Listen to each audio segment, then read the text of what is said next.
¿qué tal? Mi nombre es Valentina Forero y junto a mi compañero Julián Pérez, hoy les venimos a hablar sobre los sistemas de tiempos predeterminados.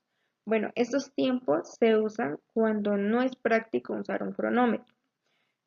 Por ejemplo, pues en movimientos muy cortos o en movimientos demasiado rápidos. En lugar de medir directamente, se utilizan datos ya establecidos gracias a estudios detallados con cámaras de videos y estos analizan los movimientos cuadro por cuadro. Se aplican a movimientos básicos como lo son alcanzar, agarrar, mover, soltar, entre otros. Y estos nos sirven para predecir cuánto tomará una tarea, especialmente cuando se cambian los métodos de trabajo. Y esto pues sin necesidad de medir otra vez. Hay tres tipos de sistemas. El primero es el sistema de aceleración-desaceleración. Estos reconocen que el cuerpo no se mueve a una sola velocidad todo el tiempo, es decir, tú mueves la mano y en el inicio le aplicas una aceleración, después se mantiene constante y luego se desacelera. Es por esto que los sistemas dividen el tiempo en movimiento en 40% para acelerar, 20% para mantenerse constante y 40% para desacelerar de nuevo. El segundo sistema es el de movimiento promedio y en este se considera que los movimientos en una tarea industrial son en general representativos o promedios. En el tercero tenemos el sistema aditivos.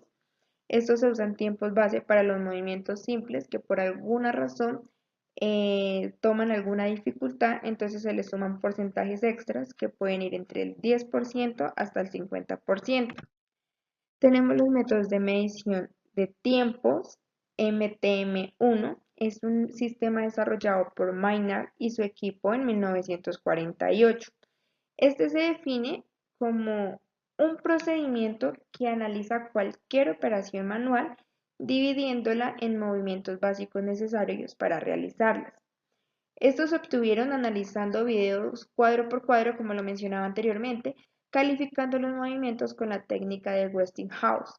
Luego de esto se organizaban en tablas y se estudiaban las condiciones que influyen en la duración de cada movimiento.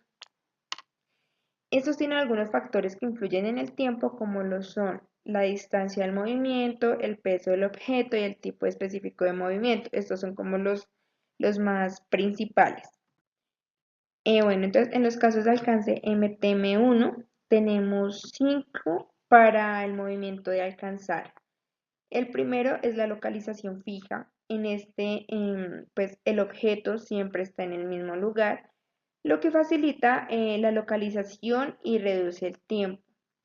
El segundo es la localización variable. En esta, el objeto cambia ligeramente de posición, pero sigue estando como en el mismo lugar, exigiendo pequeños ajustes por parte del trabajador. El tercero es la selección entre varios objetos. El objeto está entre varios similares, por lo que requiere que el trabajador busque y elija el correcto. El cuarto es objeto pequeño o de precisión. En este se necesita mayor control para agarrar el objeto por su tamaño o por su precisión requerida. Y en último lugar tenemos la posición indefinida o incómoda. En esta, pues el objeto está en una postura difícil, lo que puede requerir cambios en la posición corporal o manual del trabajador. Bueno, ahí en la imagen se puede observar que en MTM1 se usan tablas que asignan tiempos estándar a movimientos más básicos, como lo es mover, agarrar, soltar o posicionar, que ya pues fueron mencionados anteriormente. Y cada movimiento tiene un tiempo específico según sus características. Pueden ser por la distancia, por la precisión, por el esfuerzo, entre otros. Esto permitiendo calcular con precisión el tiempo total de una tarea, descomponiéndola en acciones elementales. Ahora vamos a ver la evolución general de los métodos de toma de tiempos. Como se habló, el de primera generación lo que buscaba era ser muy específico. Por eso usaba videograbaciones para estudiar las acciones elementales y así poder generar las tablas mediante el uso de estos videos, generar las tablas de tiempos estándar para cada elemento. Las siguientes dos generaciones, que son la 2 y la 3, lo que buscaron fue reducir ese tiempo que tomaba completar esas tablas de datos predeterminados para reducir costos. También se generan métodos de toma de tiempo específicos, ya que estos se aplicaban a industrias específicas y campos específicos. El de tipo C se aplicaba a toda la zona bancaria, ya que estudiaba todas estas acciones como mecanografía, archivo de documentos y demás. El de tipo V se usaba en metalurgia, específicamente para las acciones de corte de metal. Aquí podemos ver, mediante esta gráfica, la comparación en cuanto a nivel de detalle y tiempo de análisis que tienen las tres generaciones de los métodos de toma de tiempos. Como les comenté, se buscaba que los costos fuesen disminuyendo, se logró, pero se sacrificó muchísima exactitud. Siendo que si comparamos la generación 1 con la 3 es hasta un 5% menos exacta que la 1, dándonos como resultado que la generación 2 es la que más equilibra precisión y eficiencia, así que se vuelve la más recomendable. Encontramos luego la final, que sería la técnica secuencial de operaciones Maynard o MOST, por sus siglas en inglés. Esto resume todo lo anterior. Lo que hace es tomar tres puntos clave, que son los que vemos ahí, parámetros clave, etapas de movimiento y números indexados, para generar de manera más directa los tiempos estándar que irían en las tablas de tiempos predeterminados. Como vemos en la tabla, nos explican los índices. Los índices indexados se encuentran en la parte izquierda, que están en relación a los parámetros clave como la distancia de acción, la dificultad del movimiento del cuerpo, la dificultad en el control o la dificultad en la colocación.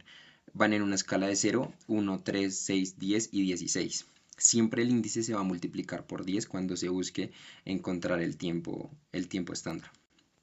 ¿Cuál es la finalidad de esto? Es encontrar los datos estándares de los elementos para así poder establecer los tiempos estándar de las operaciones muchísimo más rápido. Aquí hay un ejemplo muy pequeñito que sería un operario que tiene que obtener una arandela de 5 pulgadas. 5 pulgadas es la distancia mínima, entonces por ende el número indexado va a ser 1.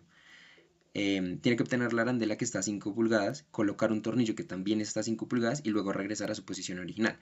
Si sumamos los números indexados de los parámetros clave, vamos a obtener un total de 5, que podría ser diferente dependiendo de la dificultad y demás, pero en este caso es el más pequeño.